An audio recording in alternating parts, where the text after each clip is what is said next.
Advantage Assam 2.0 সামৰণিৰ দিনটোত ASEAN দেশৰ লগতে ভাৰতবৰ্ষৰ অন্য প্ৰান্তৰ সৈতে অসমৰ যোগাযোগ ব্যৱস্থা সন্দৰ্ভত এক অতি গুৰুত্বপূৰ্ণ সেশন অনুষ্ঠিত হৈ যায়। সেশনত প্ৰত্যক্ষভাৱে অংশ লয় ছিংগাপুৰৰ উচ্চায়ুক্ত সাইমন ওৱাং, কেন্দ্ৰীয় জল পৰিবহণ আৰু বন্দৰ মন্ত্ৰী সৰ্বানন্দ সোণোৱাল, মুখ্যমন্ত্ৰী হিমন্ত বিশ্ব শৰ্মা আৰু মন্ত্ৰী কৃষ্ণেন্দু পালে। সেশনত পেনেলিষ্ট হিচাপে উপস্থিত থাকে আভ্যন্তৰীণ জল পৰিবহণ প্ৰাধিকৰণৰ অধ্যক্ষ NF ৰেলৱেৰ জেনেৰেল মেনেজাৰ, আদানী বন্দৰ গ্ৰুপৰ প্ৰেছিডেণ্ট L&Tৰ শীৰ্ষ বিষয়া আৰু চিভিল ইঞ্জিনিয়াৰ্ছ এণ্টাৰপ্ৰাইজেছ প্ৰাইভেট লিমিটেডৰ পৰিচালন সঞ্চালক। এডভান্টেজ আসামত প্ৰত্যক্ষভাৱে উপস্থিত থাকিব নোৱাৰাৰ বাবে দুখ প্ৰকাশ কৰি সুদূৰ স্পেইনৰ পৰা নিজৰ আনুষ্ঠানিক ভাষণৰ ভিডিঅ' বাৰ্তা প্ৰেৰণ কৰে কেন্দ্ৰীয় পথ পৰিবহণ মন্ত্ৰী নীতিন গাডকাৰীয়ে। ভিডিঅ' বাৰ্তাত কেন্দ্ৰীয় মন্ত্ৰী নীতিন গাডকাৰীয়ে ক'লে, অসমৰ পথৰ আন্তঃগাঁথনিৰ ক্ষেত্ৰত 1947 চনৰ পিছত যিমান কাম হোৱা নাছিল সিমান কাম বিগত 10-11 বছৰত কৰিছে নৰেন্দ্ৰ মোদীৰ নেতৃত্বাধীন কেন্দ্ৰীয় চৰকাৰে। অসম তথা উত্তৰ পূবৰ পৰিৱৰ্তিত পৰিস্থিতি আৰু আন্তঃগাঁথনিয়ে এনে এটা পৰ্যায় পাইছেগৈ যে এই অসম আৰু উত্তৰ পূব এতিয়া দেশৰ উন্নয়নৰ ইঞ্জিনত পৰিণত হৈছে। অসমত সম্প্ৰতি প্ৰায় 60,000 কোটি টকাৰ পথ নিৰ্মাণৰ কাম চলি থকা বুলি উল্লেখ কৰে কেন্দ্ৰীয় মন্ত্ৰী গাডকাৰীয়ে। ইয়াৰ কেইবা হাজাৰ কোটি টকাৰ পথৰ নিৰ্মাণৰ কাম 2026 চনতে সম্পূৰ্ণ হ'ব বুলি ঘোষণা। 2 লেন আৰু 4 লেন যুক্ত এই পথসমূহে চুবুৰীয়া ৰাজ্যৰে অসমৰ যোগাযোগ ব্যৱস্থাক অন্য এক স্তৰলৈ নিব বুলি আশাবাদী গাডকাৰী।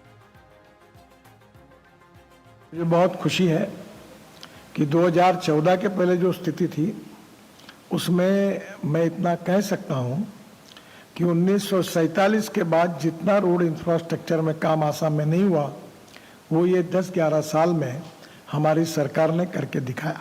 बदलती हुई परिस्थिति आसाम की और नॉर्थ ईस्ट की, ये नॉर्थ ईस्ट और आसाम अब हमारे देश का ग्रोथ इंजन बनने वाला है। और इसलिए रोड मिनिस्ट्री के बारे में मैं ये कहना चाहता हूँ कि अभी आसाम में हम करीब 60,000 करोड़ रुपए के काम लगभग चल रहे हैं।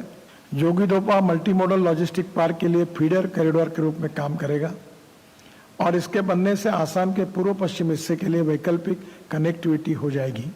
श्रीरामपुर से घुबरी तक 1600 करोड़ का 54 किलोमीटर 4 लेन यह मार्ग ईस्ट वेस्ट कॉरिडोर के घुबरी फुलबारी ब्रिज से जुड़ेगा।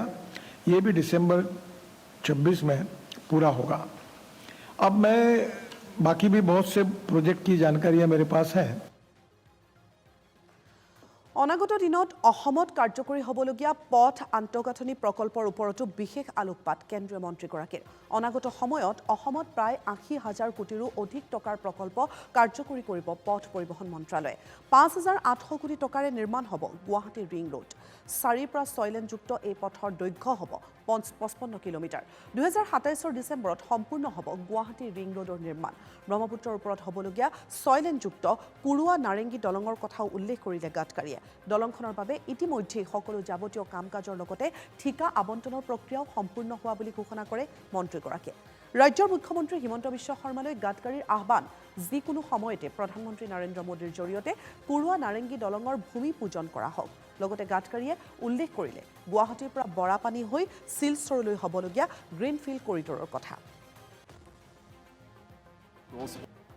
आने वाले प्रोजेक्ट्स के बारे में आपको बताना चाहूँगा कि जल्दी ही करीब 80,000 करोड़ रुपए के महत्वपूर्ण काम जल्दी ही शुरू होने वाले हैं। पहला रोड है गुवाहाटी रिंग रोड ग्रीनफील्ड। ये 5,800 करोड़ रुपए का है। 55 किलोमीटर 4 to 6 लेन का रोड है। दिसंबर 2027 में इसका काम पूरा होगा। बेहटा चरियाली से नरेंगी होकर सोनापुर तक 55 किलोमीटर ग्रीनफील्ड का हिस्सा है और करुआ नरेगी के बीच ब्रह्मपुत्र पर 3 किलोमीटर 6 लेन ब्रिज का निर्माण हो रहा है। ये ब्रिज करने में आदरणीय मुख्यमंत्री जी ने बहुत बार मेरे पास आकर इसके बारे में डिमांड की थी। अब इसकी सब फॉर्मेलिटी पूरी हुई, टेंडर भी निकल गया। टेंडर भी जिसको दिया वो भी पक्का हो गया है। अब आदरणीय मुख्यमंत्री जी से मैं अनुरोध करता हूँ कि आदरणीय प्रधानमंत्री जी के द्वारा वो इसका कभी भी भूमि पूजन का कार्यक्रम रख सकते हैं। गुवाहाटी से बारापानी से सिलचर तक ग्रीनफील्ड कॉरिडोर ये 25,000 करोड़ का है। 167 किलोमीटर 4 लेन है। जुलाई 2025 तक पहले हम इसको अवार्ड कर देंगे। गुवाहाटी से सिलचर तक पुराने मार्ग में लैंडस्लाइड से घंटों में जाम रहता था। 50 किलोमीटर की दूरी इससे कम होगी। अभी 10 घंटा लगता है। ये प्रवास केवल 4.5 से 5 घंटे में होगा। নীতিন গাডকাৰীয়ে ভিডিঅ' বাৰ্তাত সন্নিৱিষ্ট কৰিলে ব্ৰহ্মপুত্ৰ নদীৰ 40 মিটাৰ তলেৰে হ'বলগীয়া নুমলীগড় গহপুৰ সংযোগী টুইন সুৰংগ পথৰ কথা। চলিত 2025 বৰ্ষৰ জুলাইৰ পূৰ্বে কাম আৰম্ভ হ'বলগীয়া এই সুৰংগ পথৰ প্ৰকল্প ব্যয় প্ৰায় 15,000 কোটি টকা। নুমলীগড়ৰ পৰা গহপুৰ পাবলৈ এতিয়া স্থলপথেৰে য'ত প্ৰায় 6 ঘণ্টা সময়ৰ প্ৰয়োজন হয়, সুৰংগ পথেৰে এই যাত্ৰাত সময় লাগিব মাত্ৰ 25 মিনিট। অৱধাৰিতভাৱেই নীতিন গাডকাৰীৰ ভাষণত ওলাল কাজিৰঙাৰ ওপৰেৰে হ'বলগীয়া 35 কিলোমিটাৰ এলিভেটেড কৰিডৰৰ কথা। প্ৰায় 6,000 কোটি টকা ব্যয় সাপেক্ষে নিৰ্মাণ হ'বলগীয়া এই এলিভেটেড কৰিডৰৰ 3টা অংশত নিৰ্মাণ হ'ব। এলিভেটেড কৰিডৰেৰে যান-বাহন চলাচল কৰিলে যাতে বন্যপ্ৰাণীৰ অসুবিধা নহয় তাৰ প্ৰতি লক্ষ্য ৰাখি কৰিডৰত সংলগ্ন কৰা হ'ব ছাউণ্ড প্ৰুফ যন্ত্ৰ।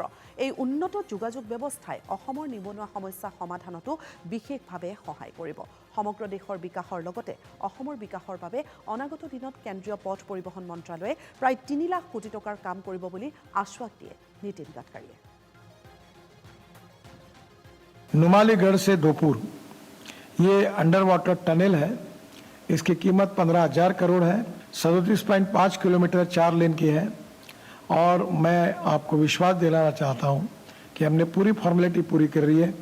आज मैं ये 15,000 करोड़ के टनल की घोषणा कर रहा हूं कि जुलाई 2025 के पहले ये अवार्ड हो जाएगा।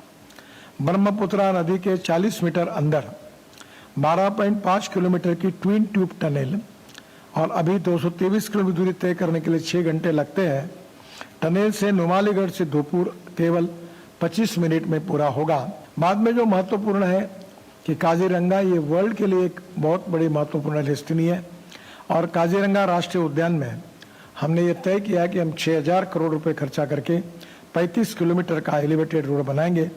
इसका टेंडर हो गया है और 35 किलोमीटर एलिवेटेड रोड और 50 किलोमीटर 4 लेन मार्ग का हम निर्माण कर रहे हैं। पहला हिस्सा 18 किलोमीटर का है, रेन्यूसर्स के लिए होगा।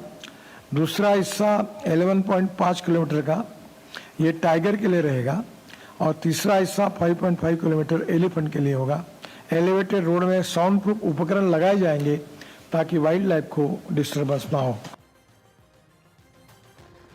সেশনত প্ৰত্যক্ষভাৱে উপস্থিত থাকি কেন্দ্ৰীয় মন্ত্ৰী সৰ্বানন্দ সোণোৱালৰ আশ্বাস অসমৰ আভ্যন্তৰীণ জলপৰিবহণ ব্যৱস্থাৰ বিকাশ আৰু উন্নয়নৰ বাবে তেওঁৰ মন্ত্ৰালয়ে প্ৰায় 4,800 কোটি টকা খৰচ কৰিব।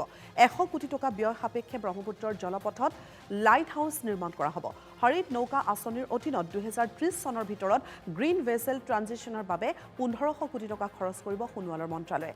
ডিব্ৰুগড়ত 120 কোটি টকা ব্যয় সাপেক্ষে হ'ব ৰিজিয়নেল চেণ্টাৰ অফ এক্সেলেন্স। 315 কোটি টকা ব্যয় সাপেক্ষে गुवाहाटी और धुबुरीत हब विश्वमानर वाटर मेट्रो सेवा।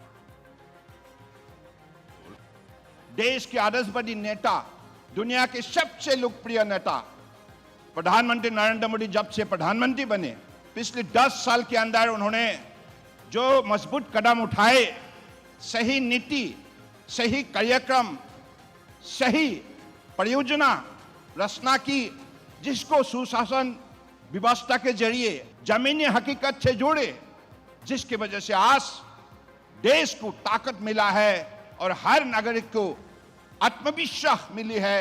और इसी आत्मविश्वास के जरिए सबको लगने लगा है, हाँ, हम भारत दुनिया का सबसे मजबूत विकसित देश बन सकता है। ইপিনে জাগিৰোডৰ ছেমিকণ্ডাক্টৰ প্ৰকল্পৰ লগতে ইয়াৰ যোগাযোগ ব্যৱস্থা আৰু ৰাজ্যৰ সামগ্ৰিক যোগাযোগ ব্যৱস্থাক লৈ সন্তুষ্টি প্ৰকাশ ছিংগাপুৰৰ উচ্চায়ুক্ত Simon ৱাঙৰ। You cannot have a full union of all the chakra points.